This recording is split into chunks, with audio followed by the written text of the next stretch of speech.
Bonjour! Cette capsule vidéo portera sur le périmètre et l'aire des figures planes.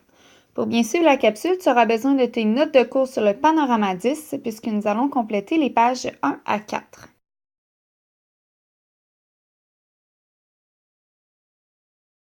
Nous allons commencer par définir ce qu'est le périmètre. Le périmètre est la longueur de la ligne fermée correspondant au contour de la figure. On exprime le périmètre d'une figure en unités de longueur. Pour bien comprendre la définition, allons-y avec un exemple.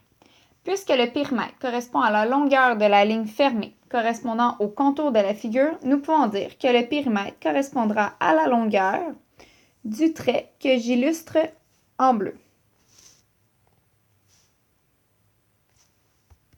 Nous devons donc faire la somme des mesures de chacun des côtés formant le trait bleu. Nous pouvons commencer avec le côté juste ici. Alors, nous savons que ce côté a une longueur de 1, 2, 3, 4, 5, 6, 7 unités. Nous poursuivons. Nous savons que ce côté a une longueur de 2 unités. Celui-ci a une longueur de 4 unités. Et ainsi de suite. 3 unités, 3 unités et 5 unités. Pour trouver la mesure du périmètre, nous devons donc faire la somme de la mesure de chacun des côtés. Le périmètre sera égal à 3 plus 5 plus 7 plus 2 plus 4 plus 3, ce qui nous donnera 24 unités. Poursuivons maintenant avec une deuxième définition, soit la définition de l'aire. L'aire est la mesure d'une surface délimitée par une figure. On exprime généralement l'aire d'une figure en unité d'aire ou en unité carrée.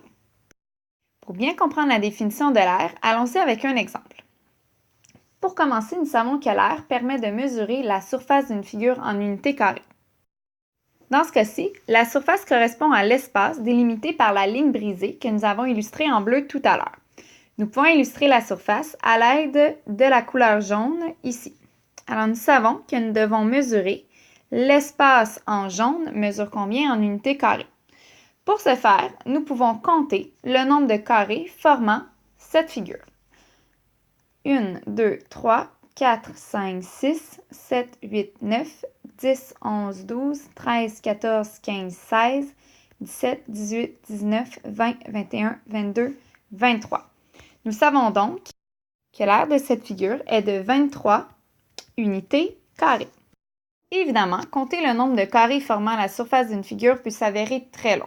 C'est pourquoi nous nous sommes dotés de formules d'aire permettant d'être plus efficaces. Pour compléter la page 4 de tes notes de cours, tu devras aller consulter ton manuel en ligne B1 dans mazoncsc.com aux pages 54, 55, 66 et 67 où tu y trouveras les différentes formules d'aire. Non seulement tu dois inscrire les formules d'aire à la page 4, mais je te demande également d'inscrire sur chacune des figures à quoi correspondent les lettres que nous trouvons dans la formule. Par exemple, dans le cas de l'aire du carré, vous allez trouver que la formule correspond à A égale C exposant 2. À quoi correspond C? Eh bien, nous pouvons l'indiquer sur la figure. Cela correspond à la mesure de chacun des côtés. Tu devras faire ça pour chacune des autres figures.